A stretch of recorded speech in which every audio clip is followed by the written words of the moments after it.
Party అభ్యర్థులుగా గెలిచినటువంటి ఆ అమ్మవారి ఆ స్వామివారి ఆశీర్వాదంతో గెలిచినటువంటి ప్రజల ఆశీర్వాదంతో గెలిచినటువంటి మా గౌరవ ప్రజాప్రతినిధులందరూ కూడా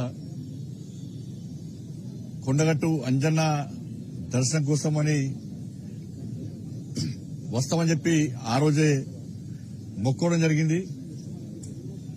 ఆ తల్లి దయతోని ఆ స్వామివారి ఆశీర్వాదంతో ప్రజల ఆశీర్వాదంతో కార్యకర్తల కృషితోని అనేక మంది గతంలో ఎన్నడూ లేని విధంగా అనేక మంది ప్రజాప్రతినిధులు వాళ్ళ విజయం సాధించడం జరిగింది.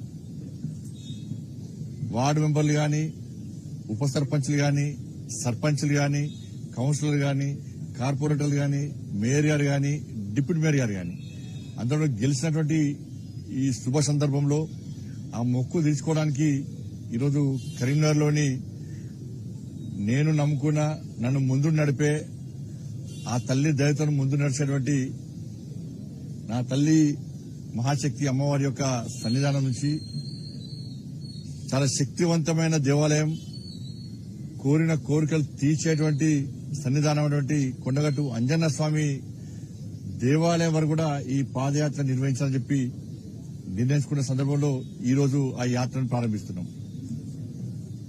ఇది రాజకీయాలతో ముడిపడి ఉన్నటువంటి యాత్ర కాదు. ఇది ఒక మొక్కును తీసుకోవడానికి తీసుకున్నటువంటి యాత్ర. ఒక మంచి ఆలోచనతో ఒక సంకల్పం తీసుకున్నాం. సమాజ సేవ చేయాలి, దేశ సేవ చేయాలి, ధర్మరక్షణ చేయాలని చెప్పి ఒక సంకల్పం తీసుకుని స్వామివారి కరుణ కటాక్షలతో ఎన్నికల్లో పోటీ చేసినాం. ఇలా వారి దయతో ఇలా విజయం సాధించినాం కాబట్టి ఆ మొక్కు తీసుకోవాల్సిన అవసరం ఉంది కాబట్టి ఈరోజు అంజన్న యాత్ర కోసం పోతున్నాం. ఇవాళ గతంలో కూడా పార్లమెంట్ సభ్యునిగా మొదటిసారి గెలిచినప్పుడు కూడా నేను యాత్ర చేయడం జరిగింది. కాబట్టి ఈ యాత్రను విజయవంతం చేయడానికి ఇలా వేలాదిగా కార్యకర్తలు తరలి వస్తున్నారు. ఇవాళ కొత్తపల్లి, రేకుర్తి, పూడూరు, కురిక్యాల, వెదుర, గంగాధర అంతా కూడా మంజాల అంతా కూడా వారు ఆ ప్రాంతాల నుంచి వాళ్ళు యాడ్ అవుతా ఉంటారు. వాళ్ళు ఎవరికి రావద్దని చెప్పినాం. అంటే 10th ఎగ్జామ్స్ కూడా ఉన్నాయి. నిన్న మీడియా కూడా ఇవ్వడం జరిగింది. 10th ఎగ్జామ్స్ పిల్లలు కూడా ఏ ఇబ్బంది కాకుండా ఉండాలని ఆశతో క్రమశిక్షణతో మీడియా, పోలీస్ అధికారుల యొక్క సహకారంతో ఈరోజు ఈ యాత్రను ప్రారంభిస్తున్నాం. కాబట్టి మీరందరూ కూడా సహకరించాలని చెప్పి మీ అందరికీ కూడా విజ్ఞప్తి చేస్తూ అంజన్న స్వామి ఆశీర్వాదంతో, మా తల్లి మహాశక్తి అమ్మవారి ఆశీర్వాదంతో, మోడీ గారు ఇచ్చినటువంటి స్ఫూర్తి, నితిన్ నబీన్ గారి యొక్క ఆదేశము, రాష్ట్రంలో రామచంద్ర గారి యొక్క నేతృత్వం ఇవన్నీ ఈరోజు ఈ విజయ పరంపర కొనసాగిస్తున్నాం. రాబోయే రోజుల్లో కూడా ఆ తండ్రి ఆశీర్వాదం అందరి మీద ఉండాలని చెప్పి మనస్ఫూర్తిగా కోరుకుంటూ ఈ యాత్రకు మీరు సహకరించాల్సిందిగా కోరుతా ఉన్నాం.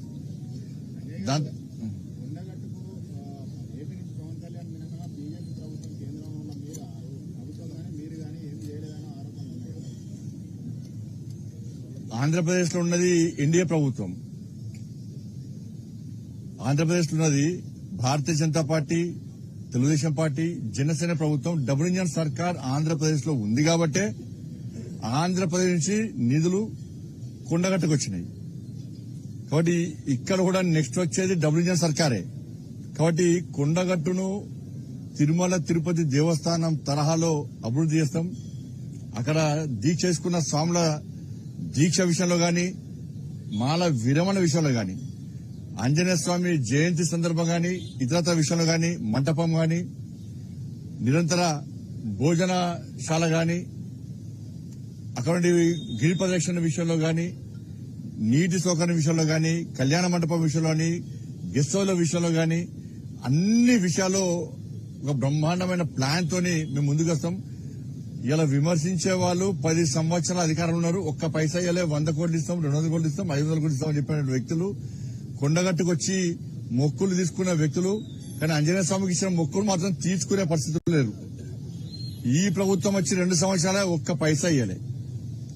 కాబట్టి అక్కడ ఇచ్చింది ఎన్డీఏ ప్రభుత్వం ఇచ్చింది, ఎన్డీఏ ప్రభుత్వం ఉంది. ఇక్కడ కూడా నెక్స్ట్ ప్రజలు అదే కోరుకున్నారు, డబుల్ ఇంజన్ సర్కార్ వస్తేనే ఇవాళ కొండగట్టు గాని అభివృద్ధి చెందుతాయని చెప్పి ఒక ఆలోచన రావాలి. తప్పకుండా మేము దానికి అన్ని రకాలుగా ఒక ప్లాన్ తో ఉన్నాం.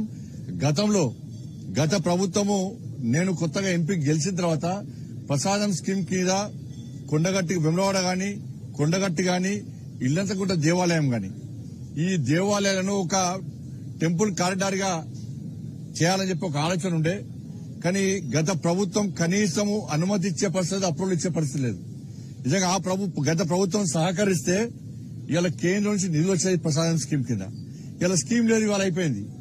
దాని కారకులు ఎవరు? ఎంత అభివృద్ధి చేద్దామన్నా గత ప్రభుత్వం సహకరించలే. ఇప్పుడు ఆ స్కీమ్ లేదు. మరి కారకులు ఎవరో ప్రజలకు తెలుసు, కానీ ఆ నిధులు తెచ్చేది ఎవరో ప్రజలకు తెలుసు. సహకరిస్తే తప్పకుండా మేము కూడా నిధులు తీసుకొస్తాం. అంటే ఇప్పుడు ఈ యాత్ర మీరు మొక్కు తీర్చుకునేందుకు అంటారు కదా, మొక్కు తీర్చుకోవడంతో పాటు దీని వెనక పొలిటికల్ ఇంటెన్షన్ ఏముంది? ఎవరు అనుకుంటే ఏమైనా ఇప్పుడు నేను ఆంజనేయ స్వామి